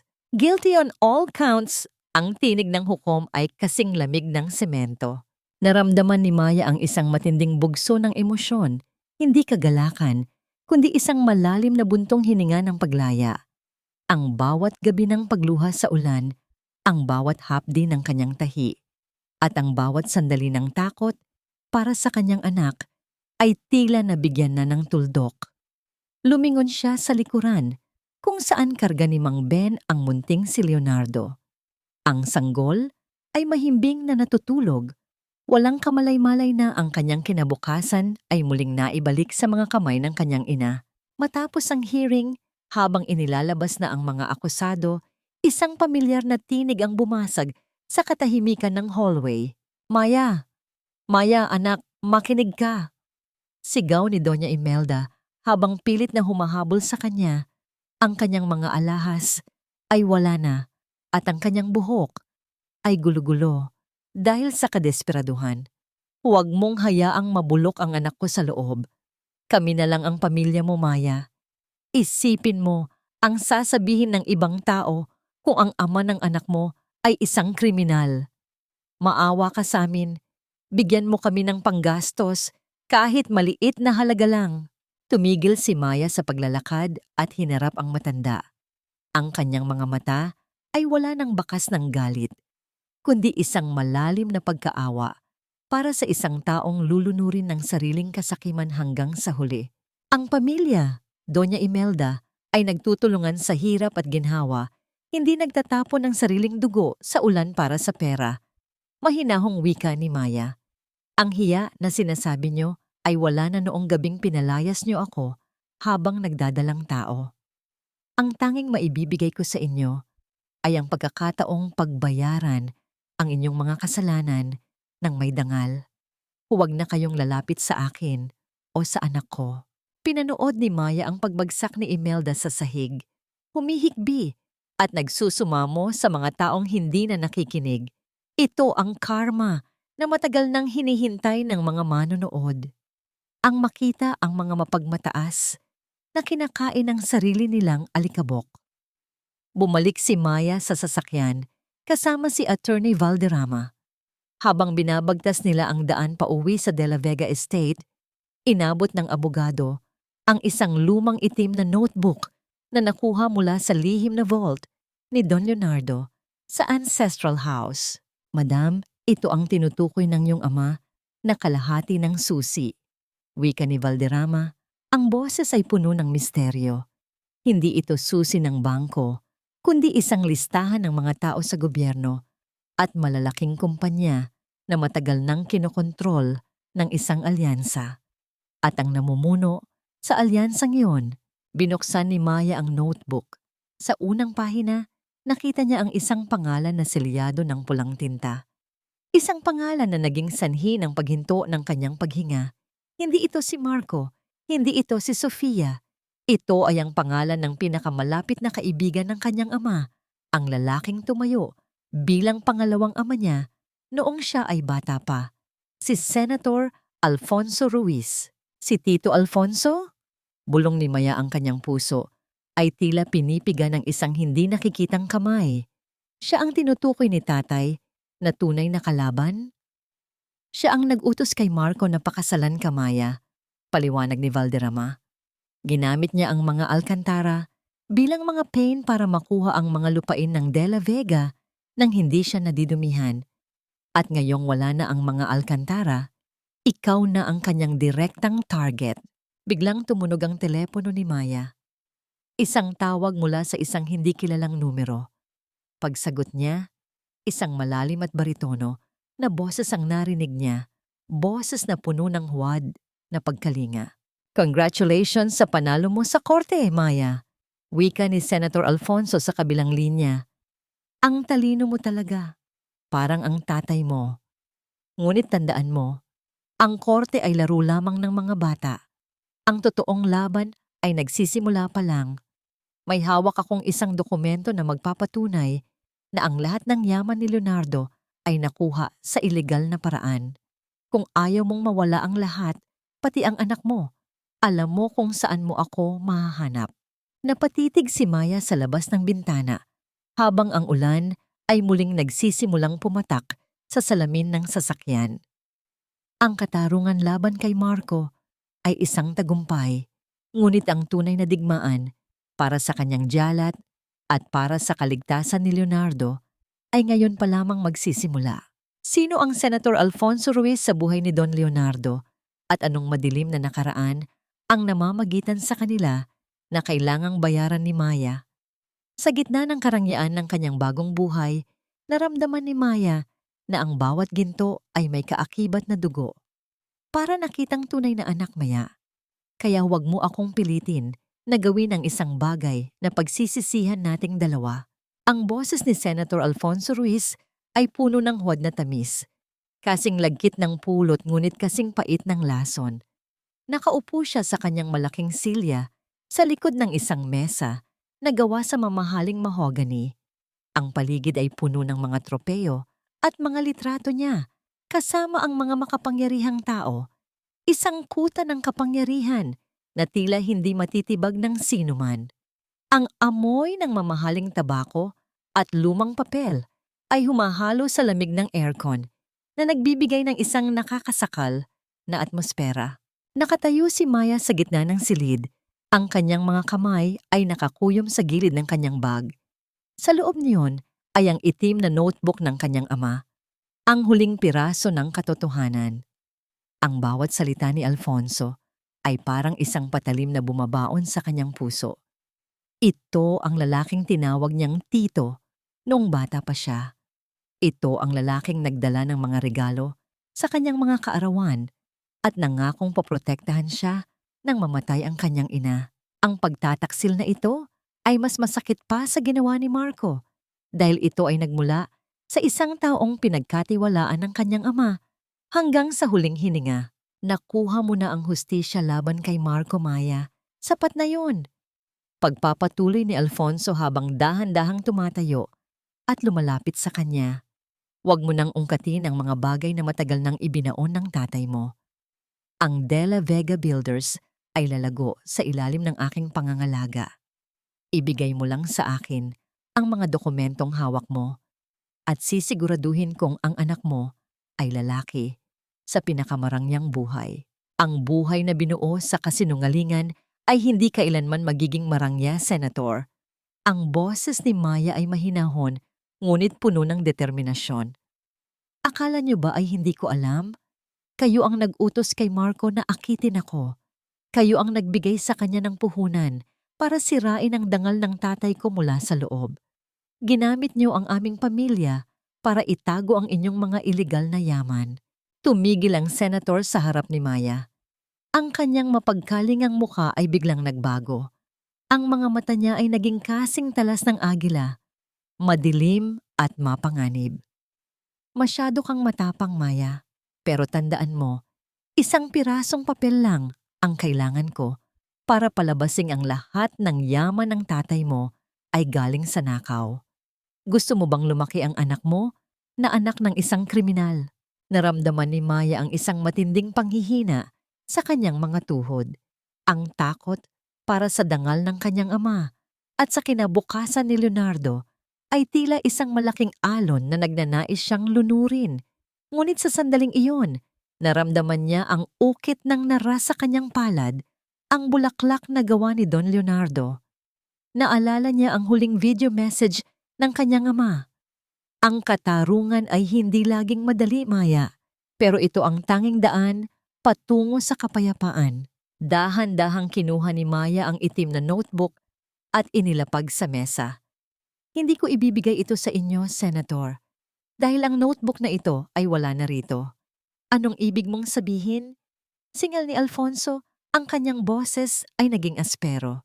Habang kinakausap niyo ako, ang bawat pahina ng notebook na ito ay kasalukuyan ng ipinapadala ni Attorney Valderrama sa lahat ng malalaking pahayagan at sa opisina ng Ombudsman. Wika ni Maya ng may matatag na tinig. Ang lahat ng transaksyon nyo, ang lahat ng pangalan ng mga taong binayaran nyo, bukas ng umaga, malalaman na ng buong mundo ang totoong kulay ng Senator Alfonso Ruiz. Ang mukha ng senator ay naging kasing puti ng abo. Ang kanyang mga kamay ay nagsimulang manginig sa galit. Wala kang ebidensya. Mga sulat kamay lang yan ng isang matandang baliw. Hindi lang sulat kamay ang hawak ko, dagdag ni Maya. May mga voice recordings din ang tatay ko ng mga pag-uusap nyo sa lumang bodega. Akala nyo ba ay hindi niya alam ang plano nyo? Ang tatay ko ay isang karpintero. Senator, alam niya kung paano kumilatis ng kahoy na bulok sa loob bago pa man ito gamitin sa paggawa ng bahay.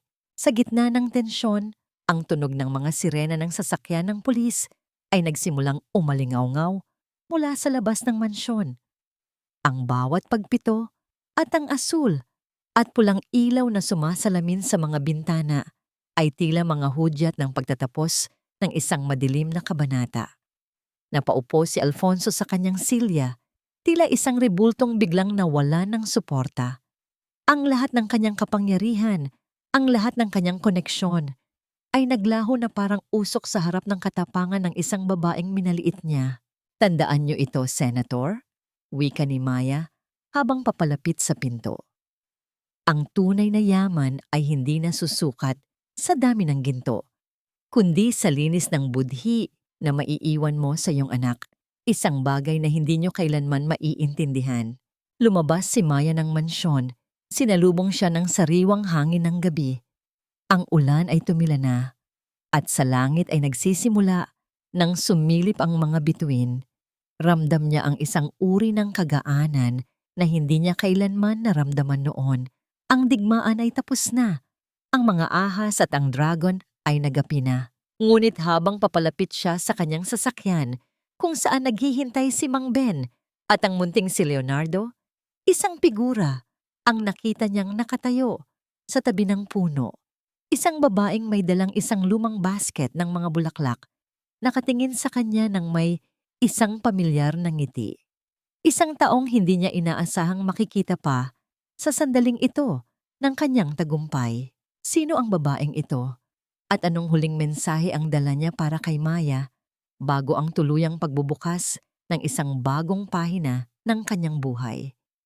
Sa gitna ng kapayapaan, may isa pa bang lihim na kailangang ilantad? Ang bawat sugat na natamo mo sa gitna ng ulan ay naging mga bituin na ngayon ay nagbibigay ng liwanag sa iyong landas.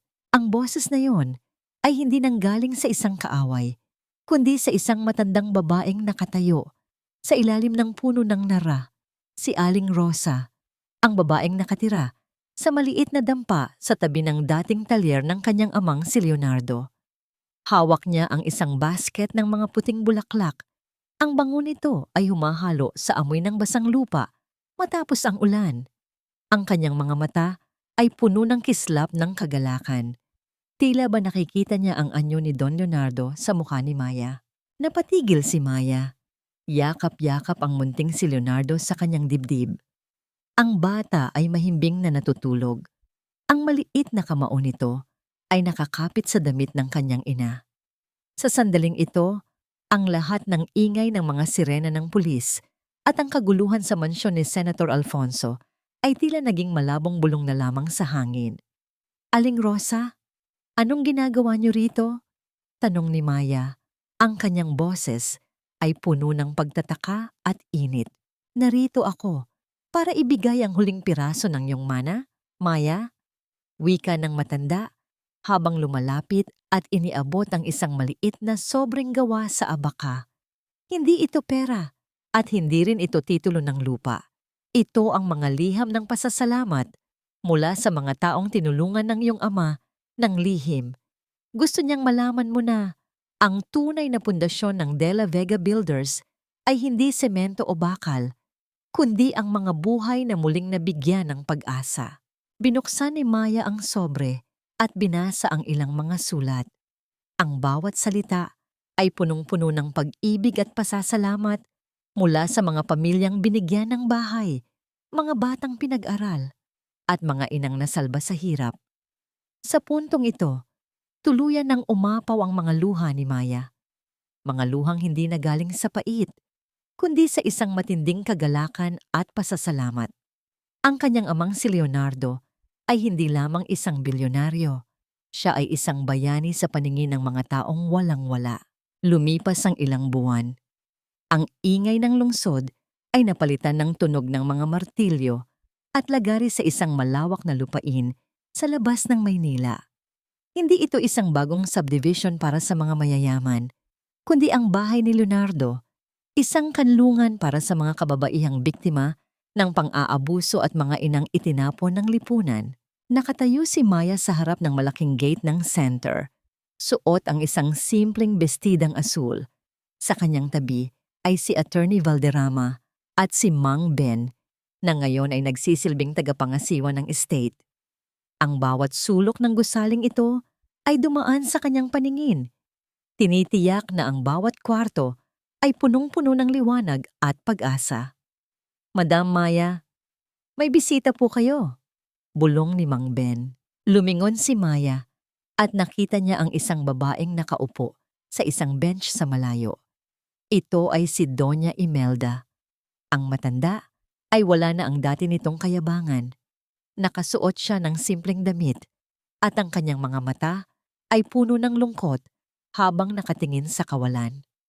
Nabalitaan ni Maya na si Marco ay nahatulan ng habambuhay na pagkakakulong at si Sofia naman ay ipinatapon sa isang malayong pasilidad dahil sa mga krimen nito. Si Imelda ay naiwang mag-isa, walang pera at walang pamilyang gustong kumalinga sa kanya. Dahan-dahang lumapit si Maya. Ang tunog ng kanyang mga hakbang sa damo ay nagpalingon sa matanda. "Maya," bulong ni Imelda. Ang kanyang boses ay nanginginig sa takot at hiya. "Hindi ako narito para humingi ng pera. Narito ako para makita ang apo ko, kahit sa malayo lang." Tiningnan ni Maya ang kanyang dating biyenan. Maari niya itong ipagtabuyan. Maari niya itong saktan sa pamamagitan ng mga salita, gaya ng ginawa nito sa kanya noon. Ngunit habang tinitingnan niya ang munting si Leonardo, nakarga ng nurse sa malapit, naalala niya ang itinuro ng kanyang ama. Ang tunay na panalo ay hindi ang pagpabagsak sa kaaway, kundi ang pagpapakita ng habag na hindi nila kayang ibigay. "Maari niyo siyang makita, Doña Imelda," wika ni Maya ng may malumanay na tinig. "Ngunit huwag niyo siyang lalapitan bilang isang alkantara na puno ng poot. Lapitan niyo siya bilang isang lola na nagnanais magbagong buhay. Dito sa bahay ni Leonardo, lahat ay may pagkakataong magsimulang muli. Pati kayo." Napahagulgol ang matanda, hindi makapaniwala sa kabutihang loob ng babaeng dati niyang itinapon sa ulan. Ito ang pinal na katarungan ni Maya. Isang katarungang hindi nakabase sa paghihiganti, kundi sa pagpapatawad na nagpapalaya sa sariling kaluluwa. Sa paglubog ng araw, tumayo si Maya sa balkonahe ng center. Ang langit ay nagmistulang isang pintura ng kulay kahel at lila. Hinaplos niya ang ukit ng nara sa kanyang leeg. ang maliit na rosas na gawa ng kanyang ama.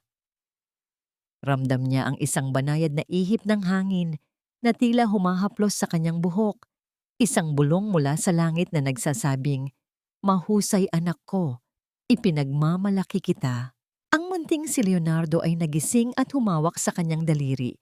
Isang munting ngiti ang gumuhit sa mga labi ng sanggol. Ang gabi ay dumarating, ngunit hindi na natatakot si Maya. Dahil sa dulo ng bawat unos, ang bituin ng pag-asa ay mananatiling nagniningning sa kanyang puso. Ang sikat ng araw sa dapit hapon ay marahang yumayakap sa malawak na hardin ng bahay ni Leonardo, na nagbibigay ng gintong kulay sa mga punong nara na itinanim ni Maya. 5 taon na ang nakalilipas. Ang bawat dahon na sumasayaw sa ihip ng hangin ay tila bumubulong ng mga kwento ng pagtitiis at tagumpay. Sa gitna ng katahimikan ng hapon, maririnig ang masayang halakhak ng isang batang lalaki na humahabol sa isang makulay na saranggola, ang munting Leonardo, na ngayon ay puno ng sigla at talino, ang buhay na imahe ng kanyang yumaong lolo. Nakatayo si Maya sa balkonahe, pinapanood ang kanyang anak nang may ngiti sa mga labi na hindi na bakas ang pait ng nakaraan. Ang kanyang mga kamay, na dati ay nanginginig sa takot at hirap, ay ngayon ay matatag na humahawak sa isang tasa ng tsa. Ang bawat pintig ng kanyang puso ay wala na ang bigat ng galit. Tanging ang kapayapaan na lamang ng isang inang nahanap ang kanyang tunay na kuta ang nananatili. Ang tanong na madalas itanong sa kanya ay, napatawad na ba niya ang mga nanakit sa kanya? Sa loob ng 5 taon, natutunan ni Maya na ang pagpapatawad ay hindi nangangahulugang kinalimutan na niya ang sakit, kundi ang pagpili na huwag nang hayaang kontrolin ng sakit na yon ang kanyang bukas. Si Marco ay nananatili sa loob ng rehas, binabayaran ang bawat sentimo ng kanyang kasalanan sa batas. Hindi na siya dinalaw ni Maya, hindi dahil sa puot, kundi dahil tinapos na niya ang kabanata ng lalaking yon sa kanyang buhay. Si Sofia naman ay tuluyan ng naglaho sa dilim ng sarili niyang mga maling desisyon. At si Doña Imelda? Ang matanda ay kasalukuyang nagtatrabaho sa kusina ng center, nagluluto para sa mga batang ampon at mga inang biktima ng karahasan. Ang kanyang mga kamay na dati ay puro brilyante ang suot, ay ngayon ay sanay na sa paghiwa ng mga gulay at paglilinis ng mga kaldero. Hindi siya naging bahagi ng pamilya ni Maya sa paraang dati niyang inaasahan, ngunit nahanap niya ang kanyang kaligtasan sa pamamagitan ng paglilingkod. Doon, nahanap nila ang isang uri ng kapayapaan na mas matibay pa sa anumang yaman. Ang aral na iniwan ng kwentong ito sa bawat nakikinig ay simple ngunit napakalalim. Ang tunay na yaman ay hindi matatagpuan sa vault ng mga bangko o sa laki ng mga mansyon. Ang tunay na yaman ay nasa katatagan ng iyong budhi, sa lalim ng iyong pagmamahal sa pamilya, at sa kakayahan mong bumangon mula sa putikan nang hindi nagiging kasing dumi ng mga taong nagtapon sa iyo doon.